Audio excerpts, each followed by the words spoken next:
하셨습니다. 본문 말씀은 베드로전서 1장 15절로 16절입니다. 다 같이 합독하겠습니다. 오직 너희를 부르신 거룩한 자처럼 너희도 모든 행실에 거룩한 자가 되라. 기록하였으되 내가 거룩하니 너희도 거룩할지어다 하셨느니라. 아멘. 하나님의 말씀에 내가 거룩하니까 너희도 거룩하라. 여러분, 이 말씀이 거룩하라라는 이 단어만을 생각하면 도대체 그러면 어떻게 하는 것이 거룩한 것이냐. 보통은 이 거룩함이라는 단어를 듣고 사람들이 생각하는 것이 겉으로 보여지는 어떤 경건하고 엄숙하고 근엄하고 이런 분위기를 생각을 하는 분들이 많습니다. 그래서 천주교에서 드리는 의식을 이제 미사라고 그러죠. 거기 가서 보면 정말 숨소리도 크게 내면 안 될 것 같고, 거기서는 아무튼 무슨 소리가 좀 나면은 큰일 날 것처럼 그렇게 굉장히 엄숙한 가운데서 그들이 의식을 진행을 합니다. 그러면 그것이 사람들이 봤을 때 저것이 바로 경건하고 거룩한 것이다라고 생각을 할 수가 있어요. 근데 하나님이 말씀하시는 거룩은 겉으로 보여지는 그런 형식을 말씀하고 있는 것이 아닙니다. 내가 거룩하니, 하나님이 거룩하시다는 것은 하나님의 생명의 상태, 하나님의 생명의 어떠함을 우리에게 말씀하신 거예요. 그러니까 하나님이 거룩하신 분이니까 우리에게도 뭘 요구하셔요? 거룩한 것을 요구하셔요. 그러면 이 거룩한 것이 곧 우리에게 하나님 되라고 말씀하시는 것입니다. 성경을 보면 거룩하신 분은 하나님 한 분밖에 없다고 말씀을 합니다. 거룩하신 분이 하나님 한 분밖에 없는데, 그런데 믿는 자들에게도 뭐라고 말씀하셨느냐? 내가 거룩하니까 너희도 거룩하라고 말씀하셨다는 거예요. 그러면 내가 하나님이니까 너희도 하나님 되라고 말씀하시는 거예요. 거룩하다는 이 표현을 오직 하나님 한 분에게만 사용했다는 것을 우리가 성경을 통해서 확인할 수가 있습니다. 먼저 레위기서 19장 2절 말씀 보겠습니다. 합독하겠습니다. 너는 이스라엘 자손의 온 회중에게 구하여 이르라. 너희는 거룩하라. 나 여호와 너희 하나님이 거룩함이니라. 너희는 거룩하라 말씀하시고, 왜 거룩하라고 말씀하셨느냐? 너희 하나님이 거룩하니까 너희는 거룩하라고 말씀하셔요. 한 군데 더 보겠습니다. 레위기서 11장 41절로 45절 합독하겠습니다. 땅에 기어다니는 모든 기는 것은 가증한즉 먹지 못할지니 곧 땅에 기어다니는 모든 기는 것 중에 배로 밀어다니는 것이나 네 발로 걷는 것이나 여러 발을 가진 것이라 너희가 먹지 말지니 이는 가증함이니라. 너희는 기는 바 기어다니는 것을 인하여 자기로 가증하게 되게 말며 또한 그것을 인하여 스스로 더럽혀 부정하게 되게 말라. 나는 여호와 너희 하나님이라. 내가 거룩하니 너희도 몸을 구별하여 거룩하게 하고 땅에 기는 바 기어다니는 것으로 인하여 스스로 더럽히지 말라. 나는 너희의 하나님이 되려고 너희를 애굽 땅에서 인도하여 낸 여호와라. 내가 거룩하니 너희도 거룩할지어다. 하나님이 이스라엘 백성들에게 정결한 것과 부정한 것을 말씀을 하셨는데요. 그 기준이 짐승들에 있어서는 발굽이 갈라지고 되새김질하는 것은 정결한 것이니까 그것은 너희가 먹을 수 있고 먹을 수 있어요. 그 외의 것은 다 부정한 것이니까 먹지 마라 그랬어요. 그리고 여기 지금 네 발로 땅에 걸어다니는 것들이 다 부정하다 그랬죠. 다 가증하다 그랬죠. 여러분, 여기 네 발로 걷는 것, 여기서 네 발로 건다는 것이 어떤 종류를 말하냐면, 이제 이 레위기서 11장에 보면 자세히 나와 있습니다만은 도마뱀이나 악어나 이런 것들 있죠. 네 발로 걷잖아요. 근데 이것들이 뛰지를 못해요. 요거 뛰어요, 못 뛰어요? 도마뱀이나 이런 것들은 뛰는 게 아니라니까요. 뛸 수가 없어요. 구조상 그렇게 돼 있지만. 근데 그것이 하나님이 보시기에는 어떤 것이냐? 가증한 것이고 부정한 것이 되는 거예요. 근데 짐승이 부정하다고 말씀하신 게 아니에요, 사실은. 땅에 여기 배로 밀어 다니는 것이 또 가증하다 그랬죠. 부정하다 그랬죠. 뱀들이 어때요? 다리가 없으니까 배로 다니죠. 이런 것들, 다리가 많아서 기어다니는 그런 곤충들이 있죠. 이런 것들이 다 부정하다고 성경이 말씀을 합니다. 그리고 새 종류도 어떤 종류는 부정하자면 밤에 주로 활동하는 야행성 있죠. 부엉이라든가 이런 종류는 밤에 활동하죠. 이런 것들 부정하다고 했어요. 그리고 썩은 고기를 먹는 것들 있죠. 독수리나 이런 것들 썩은 고기 먹잖아요. 이런 것들을 부정하다고 했습니다.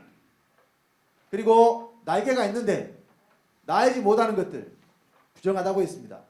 물고기에 있어서는 비늘이 없는 것들 부정하다고 했습니다. 왜냐하면 비늘이 없는 물고기는 절대 거슬러 올라갈 수가 없거든요. 그래서 성경이 부정한 것과 정결한 것을 나누는 것은 그 생명의 상태를 가지고 하나님의 일하심을 우리로 알게 하시기 위해서 이런 것들을 나눠 놓으신 거예요. 그렇다고 해서 여러분들이 또 오해하시면 안 되는 것은 지금 율법 아래에 있는 사람들, 예를 들어서 지금 이스라엘 백성들도 마찬가지지만 그들이 돼지고기 안 먹습니다. 성경에 부정하다고 했기 때문에 안 먹습니다.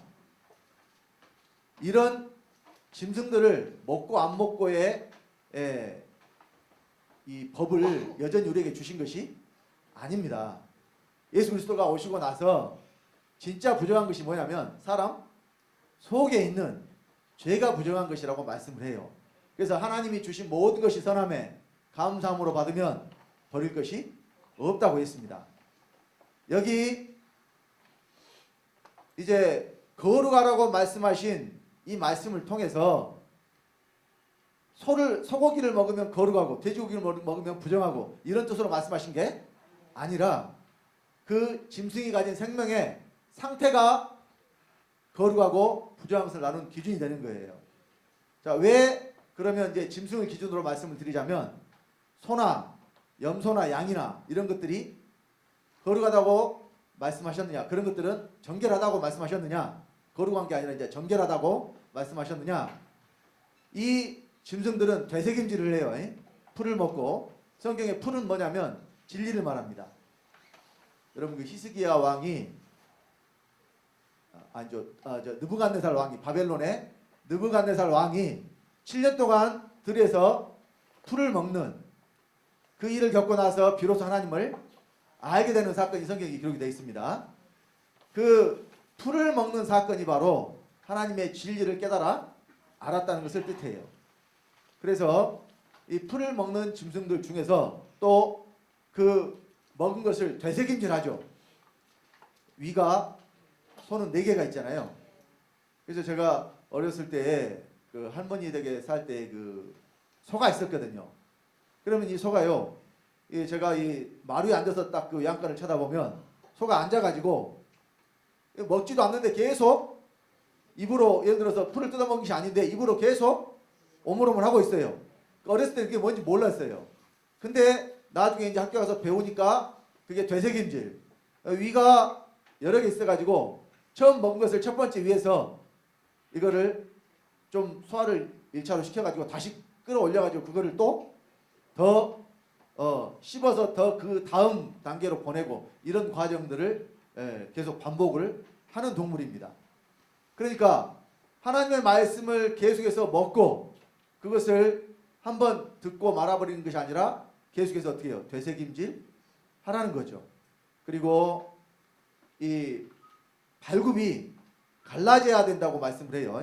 그러니까 돼지는 발굽이 갈라졌으나 왜 부정하냐? 되새김질을 하지 않으니까 부정하고, 토끼는 되새김질을 하지만 발굽이 갈라지지 않았기 때문에 또 부정한 거예요. 여러분, 발굽이 갈라졌다는 것은 세상과 내가 분리됐다는 것을 뜻합니다. 이것이 우리에게 하나님이 그 생명의 상태를 가지고 무엇이 정결한 것이고 무엇이 부정한 것인가를 지금 말씀을 해주고 있는 거예요. 그래서 거룩하신 분은 하나님 한 분밖에 없는데 성경 어디에도 그 어떤 존재에게 거룩하다는 말을 기록한 곳이 한 군데도 없습니다. 이사야 6장 1절로 3절 합독하겠습니다. 우시야 왕의 죽던 해에 내가 본즉 주께서 높이 들린 보좌에 앉으셨는데 그 옷자락은 성전에 가득하였고 스랍들은 모셔 섰는데 각기 6 날개가 있어 그 둘로는 그 얼굴을 가리었고 그 둘로는 그 발을 가리었고 그 둘로는 날며 서로 창화하여 가로되 거룩하다 거룩하다 거룩하다 만군의 여호와여 그 영광이 온 땅에 충만하도다. 지금 스랍들이라고 이제 표현되어 있는데 천사입니다. 천사로 하시면 되겠어요. 그리고 이 스랍들이 서로 창화하여 가로되 이 창화라는 뜻이 악기에 맞춰서 연주에 맞춰서 노래를 한다거나 또는 돌림 노래처럼 여기서 먼저 이야기하면 뒤에서 또 이야기하고 우리 구호에 있을 때도 그러잖아요. 앞에서 한 사람이 선창을 하면 뒤에서 후창을 하죠. 이런 식의 어떤 이 행동하는 것을 창화한다라고 이렇게 이야기를 합니다. 그러니까 스랍들이 이쪽에서 거룩하다 그러면 또 이쪽에서 또 거룩하다 그러고 이렇게 하나님에 대해서 거룩하다고 지금 보좌 주위에 서서 하나님을 찬양하고 하나님께 영광을 돌린다는 거예요. 거룩하다 말씀하신 거룩하다 할 수 있는 분이 누구밖에 없다? 하나님 한 분밖에 없다라고 성경이 말씀을 하고 있는 것입니다. 같은 내용으로 계시록 4장 6절로 8절에도 기록이 되어 있습니다. 다 같이 합독하겠습니다. 보좌 앞에 수정과 같은 유리바다가 있고 보좌 가운데와 보좌 주위에 4 생물이 있는데 앞뒤에 눈이 가득하더라. 그 첫째 생물은 사자 같고 그 둘째 생물은 송아지 같고 그 셋째 생물은 얼굴이 사람 같고 그 넷째 생물은 날아가는 독수리 같은데 4 생물이 각각 6 날개가 있고 그 안과 주위에 눈이 가득하더라. 그들이 밤낮 쉬지 않고 이르기를 거룩하다 거룩하다 거룩하다 주 하나님 곧 전능하신 이여 전에도 계셨고 이도 계시고 장차 오실 자라고. 여기 이제 4 생물이라고 표현이 되어 있는데요. 여기 이 4 생물에게도 뭐가 있냐? 6 날개가 있죠. 좀 전에 우리가 이사야 6장에 봤던 스랍들도 6 날개가 있었죠. 그래서 여기도 어떤 이 생물들이 그러니까 이 사자 같은 생물이 있다는 것이 아니고 천사입니다. 천사. 보좌 주위에 있는 천사. 근데 그 천사를 통해서 우리에게 지금 이 생명의 상태를 지금 알게 하시려고 지금 기록을 한 거예요. 이 계시록에 대한 내용들은 지금 주영철 목사님께서 계속해서 성장반 통해서 말씀해 주고 계시기 때문에 여러분들 많이 더 알고 싶으신 분들은 지금 서울 그 훈련 집회들을 다운 받으셔가지고 들으시면 도움이 많이 되실 거예요. 자, 오늘은 이 하나님이 거룩하신 분이라는 것에 대한 것에 대해서 제가 지금 설명을 드리고 있기 때문에 이사야 6장 3절 또 계시록 4장 6절 여기 하나님께 천사들이 거룩하다 거룩하다 거룩하다라고 하나님을 찬양했다는 거예요. 그러니까 오직 거룩하다고 찬양받으실 분은 누구밖에 없다? 여호와 하나님 한 분밖에 없다는 것을 우리가 성경을 통해서 확인할 수가 있습니다. 그런데 그 하나님께서 우리에게도 거룩하라고 말씀하셨다는 거예요. 말씀을 확인하겠습니다. 데살로니가전서 4장 3절로 8절 다 같이 합독합니다. 하나님의 뜻은 이것이니 너희의 거룩함이라 곧 음란을 버리고 각각 거룩함과 존귀함으로 자기 안에 취할 줄을 알고 하나님을 모르는 이방인과 같이 세욕을 쫓지 말고 이 일의 분수를 넘어서 형제를 해하지 말라. 이는 우리가 너희에게 미리 말하고 증거한 것과 같이 이 모든 일에 주께서 신원하여 주심이니라. 하나님이 우리를 부르심은 부정케 하심이 아니요 거룩케 하심이니 그러므로 저버리는 자는 사람을 저버림이 아니요 너희에게 그의 성령을 주신 하나님을 저버림이니라. 하나님의 뜻이 우리를 거룩하게 하시는 것.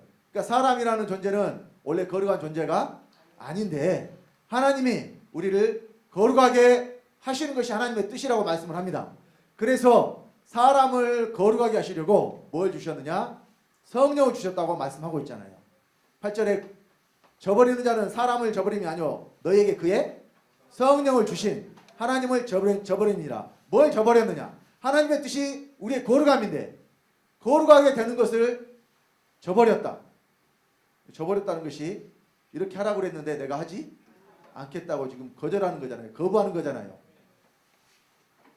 그렇게 하는 자들은 곧 그러니까 하나님의 뜻이 거룩함인데 거룩하게 되지 않는 자들은 누구를 저버리는 것이 돼요?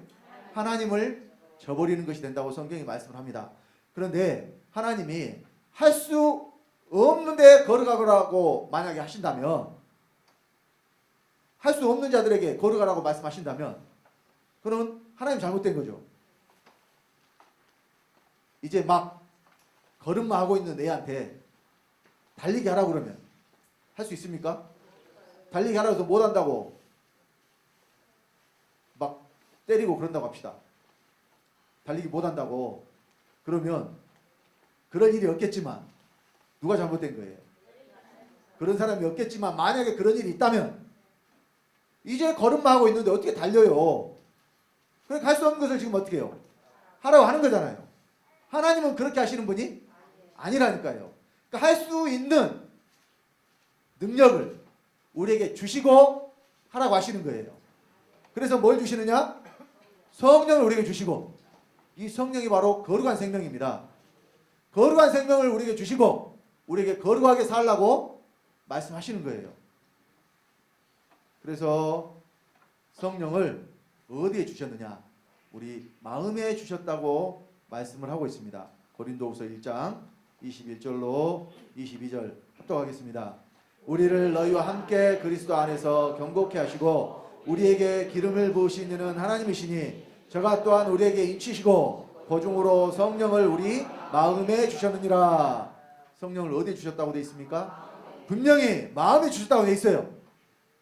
우리에게 기름 부으시고 우리에게 인치시고 보증으로 성령을 마음에 주셨어요.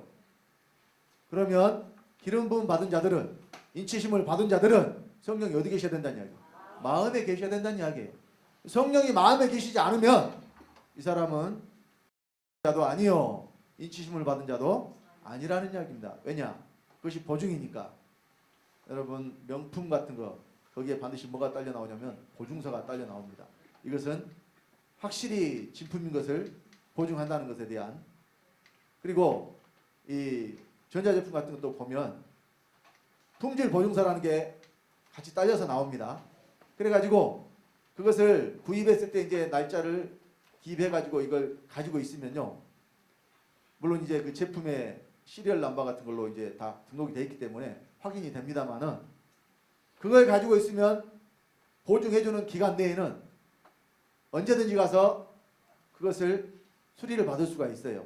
그러니까 본인의 이 유책 사유가 없으면, 예를 들어서 들고 가다가 떨어뜨려 버려서 파손됐다. 그러면 저절로 고장난 게 아니잖아요.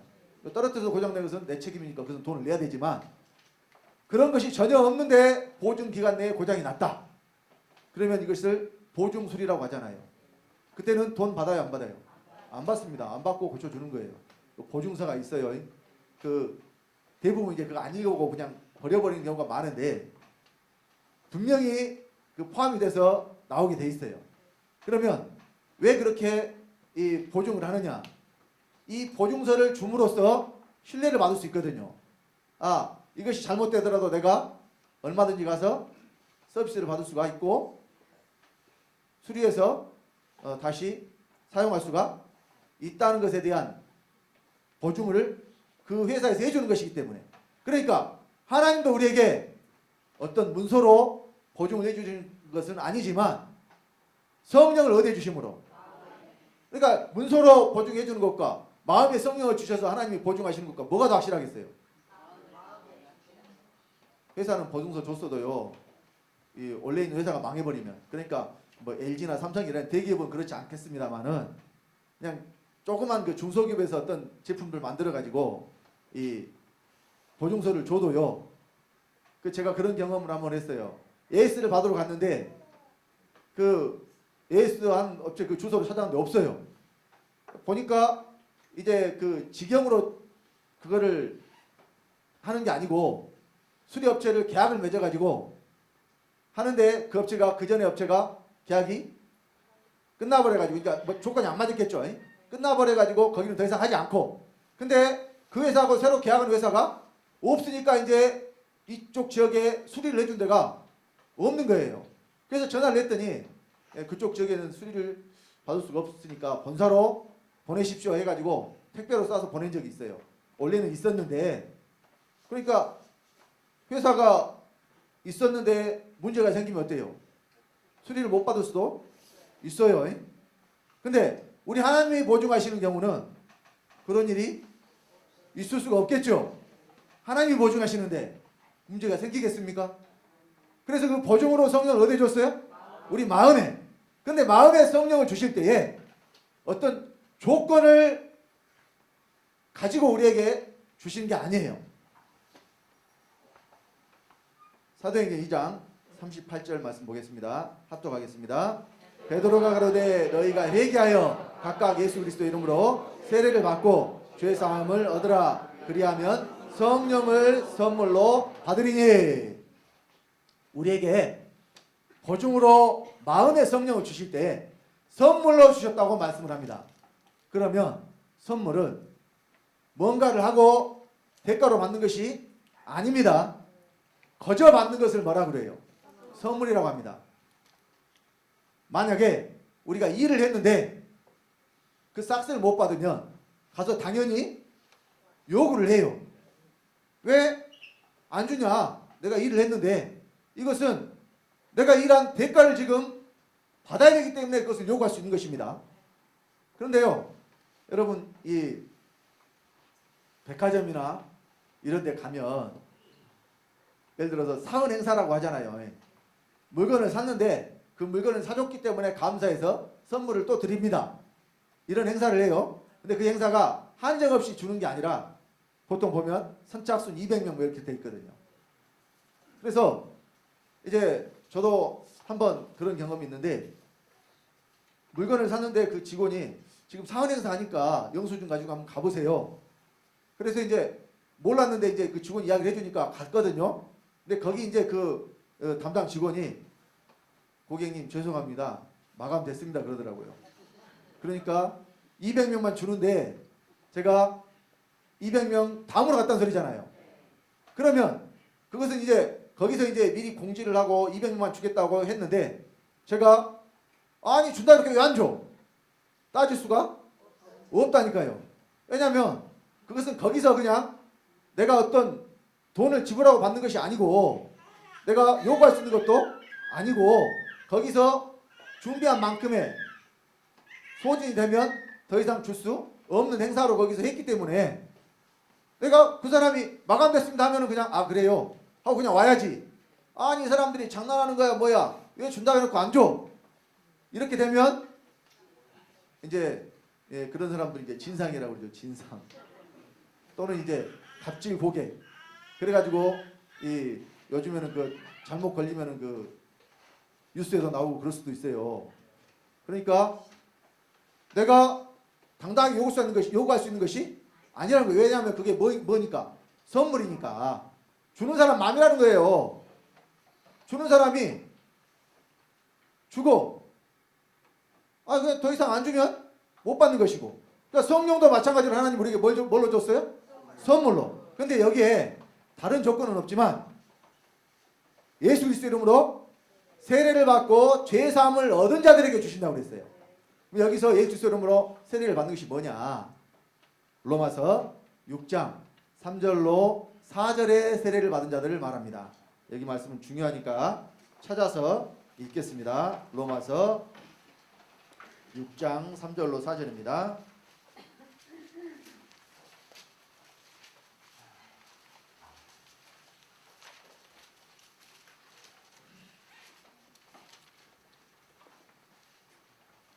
합독하겠습니다.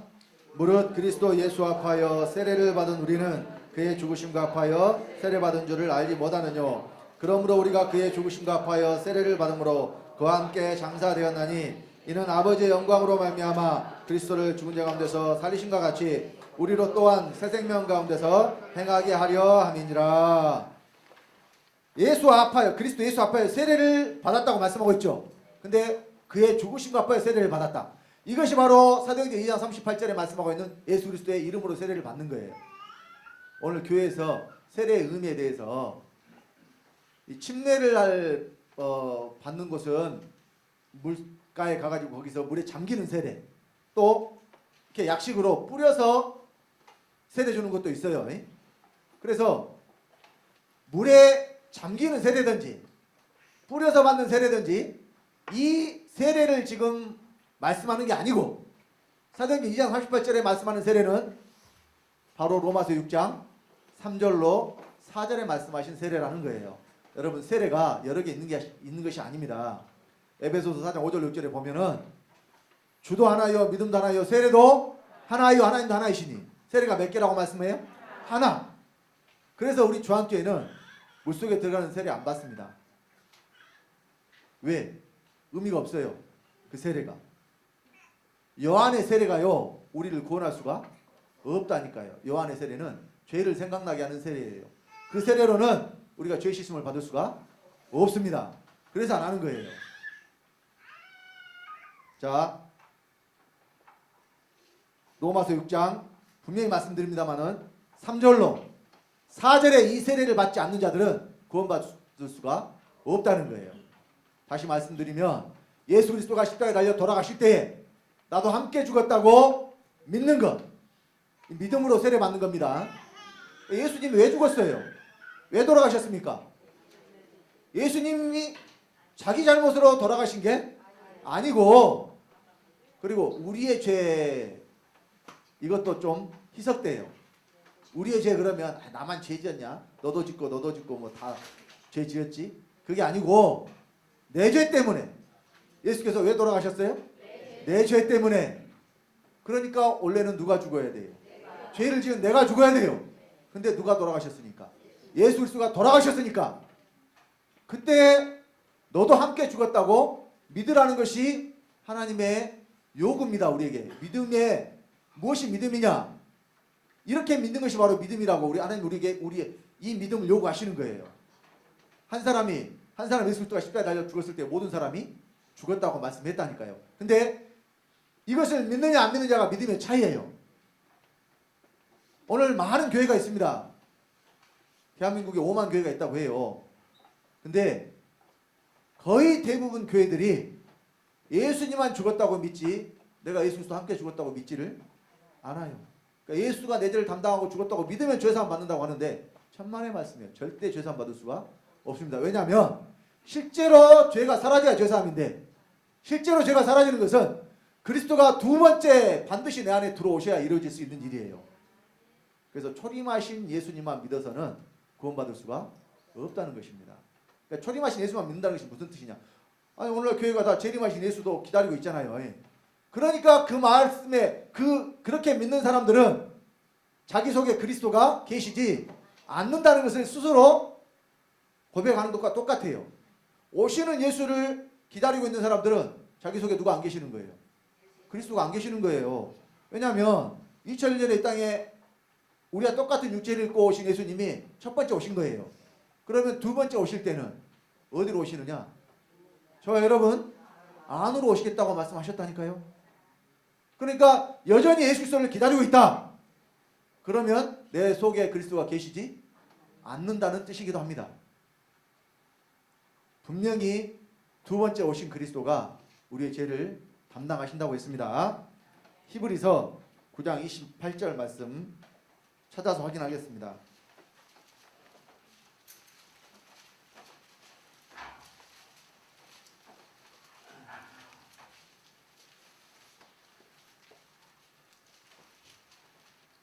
히브리서 9장 28절입니다.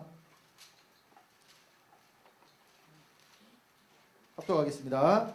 이와 같이 그리스도도 많은 사람의 죄를 담당하시려고 단번에 들이신 바 되셨고 구원에 이르게 하기 위하여 죄와 상관없이 자기를 바라는 자들에게 두 번째 나타나시리라. 여기 말씀 상반절과 하반절을 나눠서 보면요, 단번에 들이신 바 되셨고잖아요. 이미 2000년에 십자가에 달려 돌아가신 그 사건을 말해요. 근데 그 일은 뭐를 하시려고 했느냐? 많은 사람의 죄를 담당하시려고. 그러니까 십자가에 달려 돌아가신 것으로 죄가 담당됐다는 이야기가 아닙니다. 담당하셔야 되기 때문에 십자가에 달려 돌아가셨다는 이야기예요. 그런데 죄는 어떻게 담당이 되어지느냐? 또 이 두 번째 오신 것에 대해서 구원에 이르게 하기 위하여 뭐 하시려고요? 구원에 이르게 하기 위하여 하셨다는 이야기예요? 하신다는 이야기예요?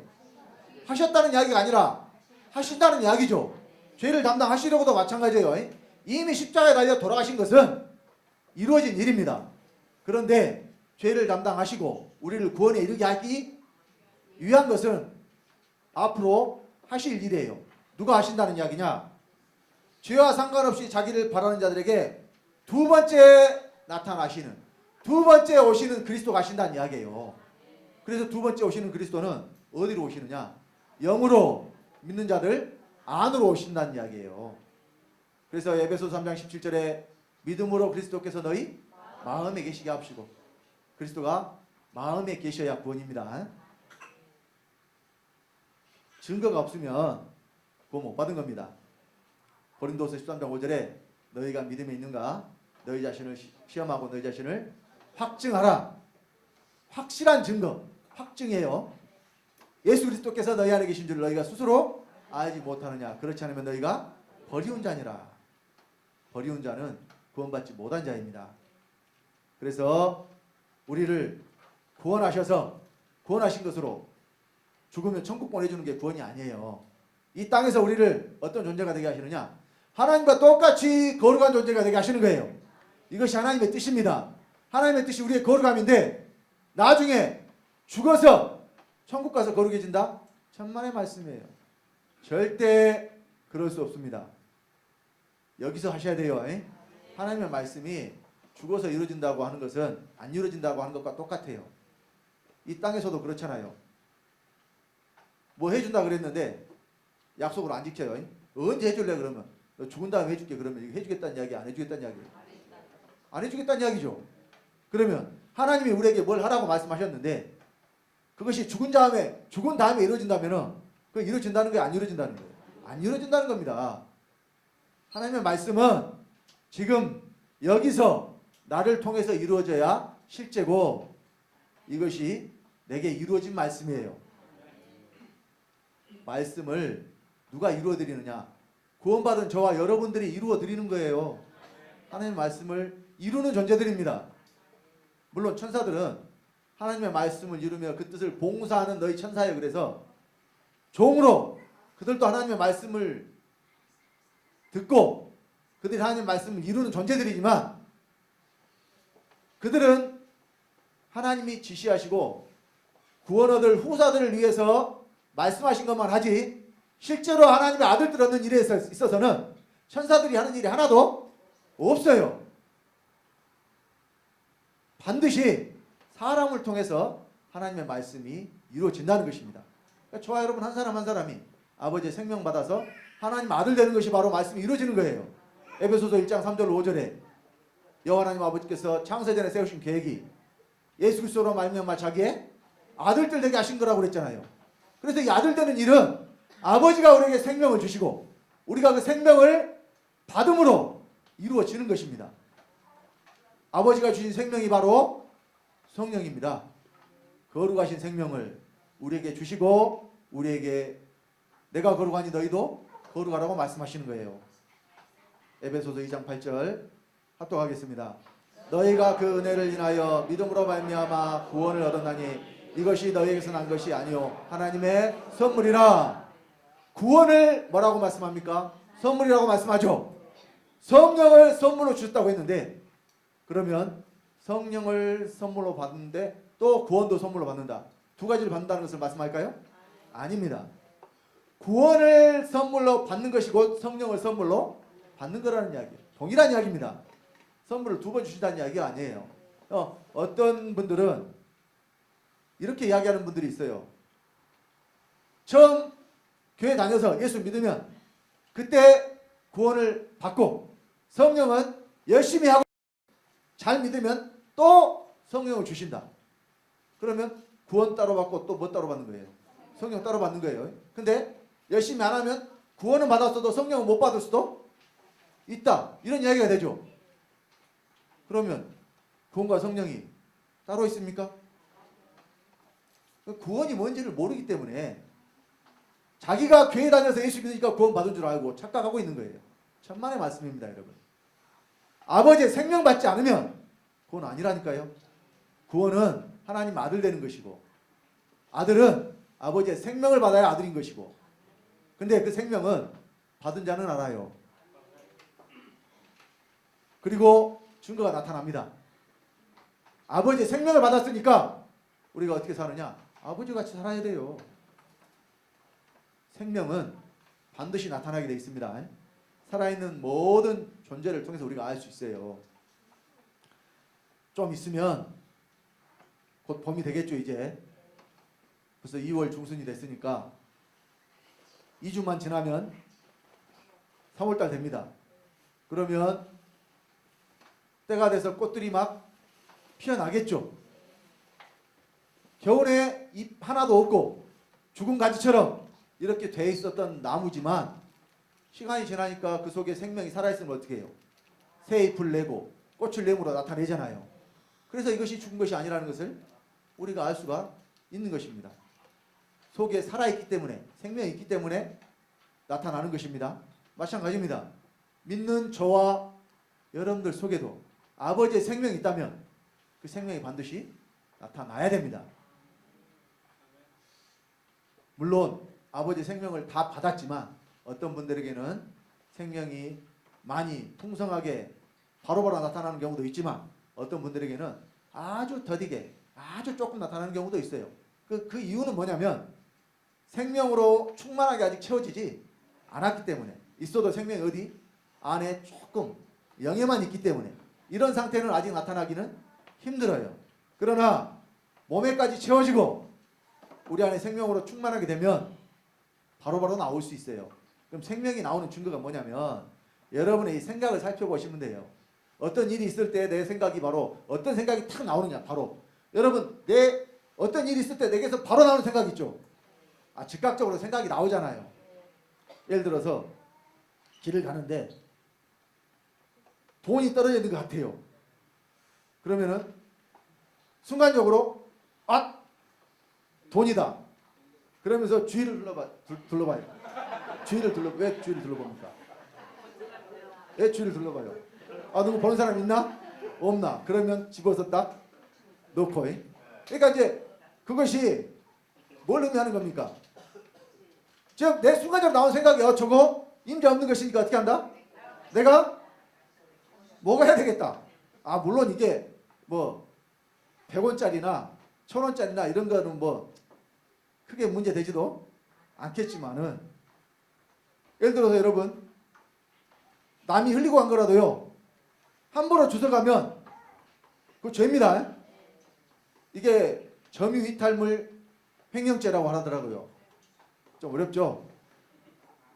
점유이탈물, 그러니까 그 사람이 점유하고 있던 것이 지금 이탈해버렸다. 근데 그것을 내가 어떻게 해버렸다? 횡령해버렸다. 쉽게 말하면 도둑질이에요. 내 거 아닌 거 가져가면 뭐예요? 근데 이제 도둑질은 남의 것을 이렇게 딱 빼가는 건데 그건 그 정도는 아니잖아요. 왜냐하면 주인이 없는 것처럼 보이는 것이잖아요. 근데 그럴지라도 그거 가져가면 어떻게 돼요? 죄예요. 그러니까 자, 속에서 어떤 생각이 이제 제가 예를 들어 말씀드렸습니다만은 요거 내 물건 아니니까 이제 우리나라는 그렇죠. 이제 그거를 습득을 하면 어디로 갖다 주냐? 주로 경찰서에다 이제 갖다 주죠. 경찰서에 이제 갖다 줘야 될 이유가 뭐냐면은 나중에 주인이 안 나오잖아요. 그러면은 최초에 습득한 사람이 그 전체는 아니고 어느 정도 이렇게 받을 수 있는 게 있는 모양이에요. 그런 게 있는 것 같더라고요. 일정 부분 기간이 지나서. 그러니까 여러분 만약에 큰 돈 주셨으면은 얼른 경찰서에 가서 자기 인적사항 확실하게 남겨놓으시기 바랍니다. 그러니까 나중에 주인이 안 찾아가면은 그거 받을 수도 있고, 그거는 법으로 합법적으로 이렇게 받을 수 있는 거니까. 그러니까 제가 이제 뭐 때문에 이런 설명을 드리냐면 일이 있어서 바로 나오는 순간적으로 나오는 생각 있잖아요. 바로 즉각적으로 나오는 생각. 이것이 뭐냐면 내 생명이란 소리예요. 이것이 내 생명의 상태란 소리예요. 그러니까 아예 이제 예를 들어서 이제 이 하나님의 생명이 없는 사람들은 두말 그때 세상 사람들은 횡재했다 그러잖아요. 길 가다가 돈 주시면 자기 것을 그냥 먹죠. 아무 거리낌도 없이. 근데 이제 구원받은 뒤에는 하나님이 그걸 싫어하시니까 저거를 주인이 없는 건데 내가 쓸까? 아니면 경찰서에 갖다 줄까 하는 것은 또 이제 갈등이 생겨요. 갈등이 있는 것은 또 이 쉽게 말하면 영의 생명과 육의 생명이 서로 이제 어때요? 싸움이 일어나는 거죠. 그런데 아예 딱 아버지 생명이 네 거 아닌데 왜 네가 그거를 탐내는 마음조차 품지 않은 사람은 보자마자 바로 주워다가 어디 줘요? 이만큼의 갈등도 뭐 눈꽃만큼의 갈등이나 뭐 그런 뭐 뜸을 들이는 것도 없어요. 바로 저것은 누구 것이 아니니까 내 것이 아니니까 그냥 가져다가 주는 거예요. 예를 들어서 말씀을 드렸습니다만은 여러분들이 스스로 내 생명의 상태가 어떤 것인가를 파악을 할 수가 있다니까요. 내 속에서 즉각적으로 무엇이 먼저 튀어나오는가, 무엇이 먼저 내 속에서 이렇게 나오는가 살펴보시기 바랍니다. 그러면 내 생명의 상태가 어떤 것인가를 여러분들 알 수가 있어요. 그래서 우리에게 성령을 선물로 주셨는데 그것이 바로 구원이라는 겁니다. 인치시고 기름 부으시고 보증으로 성령을 마음에 주셨습니다. 마음에 주셨기 때문에 누구도 뺏어갈 수 없고 절대로 잃어버리지도 않는 거예요. 그리고 영원히 한번 주시면 내 것이 되는 겁니다. 그러니까 보혜사가 오시면 왔다 갔다 하신대요. 영원히 내 속에 함께 계신대요. 우리 요한복음 14장 16절로 17절 말씀 보겠습니다.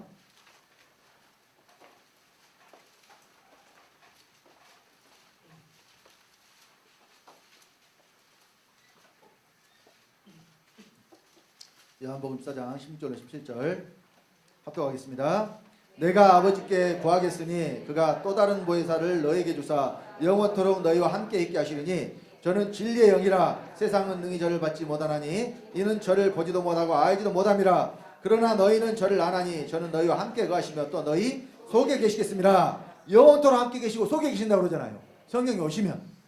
그래서 보증으로 성령을 마음에 주셨기 때문에 마음에 성령이 계시지 않으면, 성령의 인도하심을 받지 못하면, 성령이 내 속에서 나를 인도하신다니까요. 성령이 나를 인도하시는데 어떤 길로 인도하시겠어요? 생명의 길로, 진리의 길로 인도하시겠죠? 죄와 사망의 길로 인도하시겠습니까? 그것은 성령 인도함이 아니겠죠.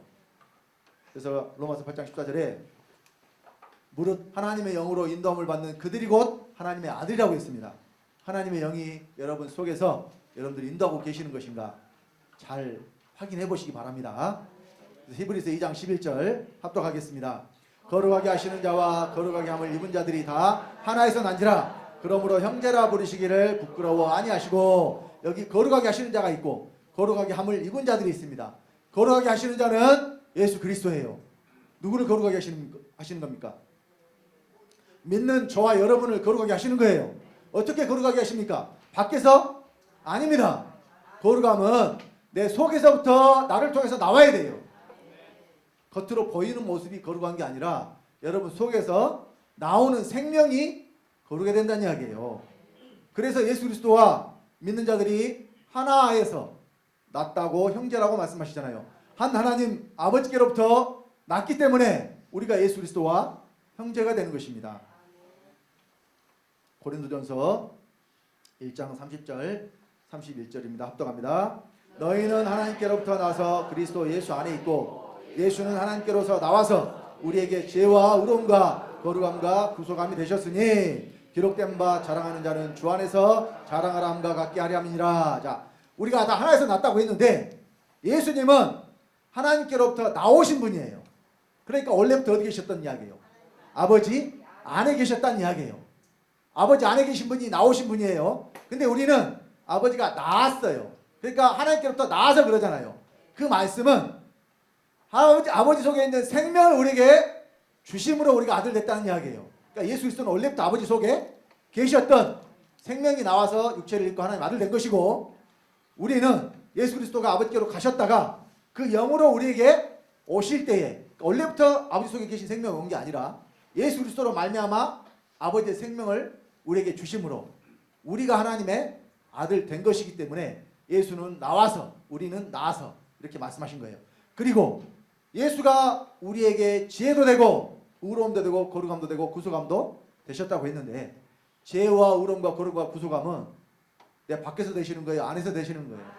예수가 안에서 되시는 거예요. 안에서 되셨으면 초림하신 예수가 죄와 의로움과 거룩함과 구속함 되실 수 있겠어요? 2000년 전에 이 땅에 오신 예수는 우리에게 죄와 의로움과 거룩함과 구속함 되실 수가 없습니다. 그래서 두 번째 오신 그리스도가 내 안에 들어오셔서 지혜도 되고 의로움도 되고 거룩함도 되고 구속함도 되는 거라니까요. 예수 그리스도가 안에 계신 사람만 거룩할 수 있는 겁니다. 그래서 우리는 거룩함을 먼저 얻어야 되고 거룩함을 얻은 자들에게 또 거룩함에 이르라고 말씀을 하십니다. 히브리서 10장 9절로 10절 합독하겠습니다. 그 후에 말씀하시기를 보시옵소서 내가 하나님의 뜻을 행하러 왔나이다 하셨으니 그 첫 것을 폐하심은 둘째 것을 세우려 하심이니라. 이 뜻을 쫓아 예수 그리스도의 몸을 단번에 들이심으로 말미암아 우리가 거룩함을 얻었노라. 처음에는 우리가 거룩함을 얻어야 돼요. 거룩함을 얻는다는 것은 우리 속에 거룩함이 없었다는 이야기입니다. 그러니까 거룩함을 얻었으니까 이제 거룩함이 어디 있느냐?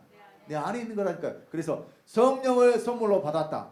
그리스도께서 믿음으로 내 안에 계신다. 이것이 바로 우리가 거룩함을 얻은 것입니다.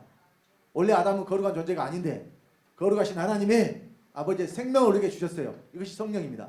또 그리스도가 두 번째 아버지께로 갔다가 믿는 내 안에 들어오셨어요. 이분이 거룩하신 분이에요. 그래서 우리가 그때 거룩함을 얻은 것입니다.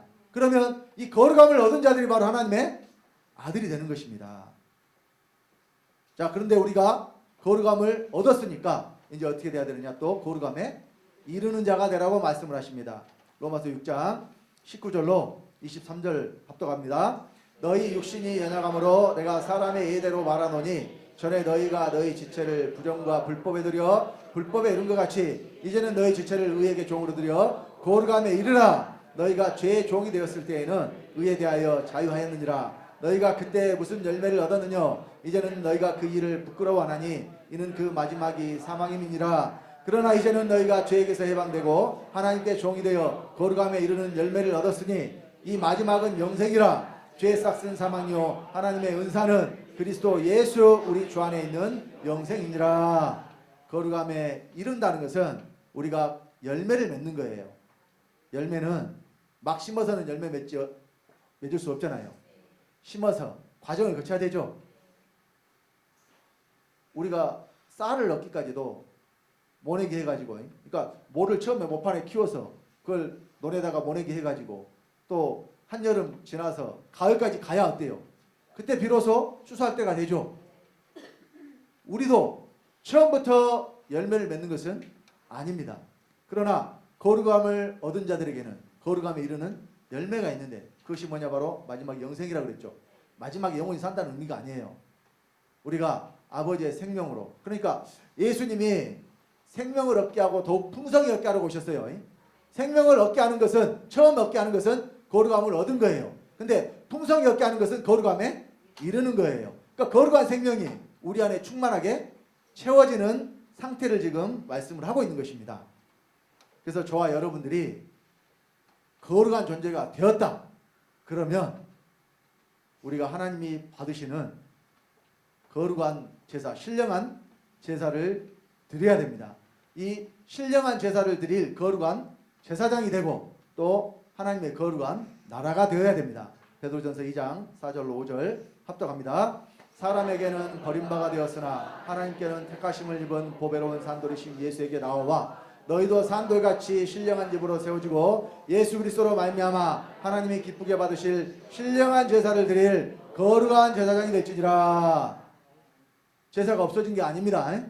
제사장이 없어진 게 아닙니다. 그런데 구약에는 특정한 사람만 제사를 드리고 제사장이 될 수 있었어요. 오직 레위 지파만. 그런데 이제는 구원받은 모든 사람이 다 하나님의 제사장이에요. 그러니까 제사장이 하는 일이 뭡니까? 제사 드리는 거죠.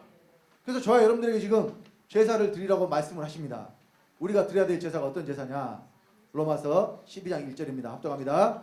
그러므로 형제들아 내가 하나님의 모든 자비하심으로 너희를 권하노니 너희 몸을 하나님이 기뻐하시는 거룩한 산제사로 드리라. 이는 너희의 드릴 영적 예배니라.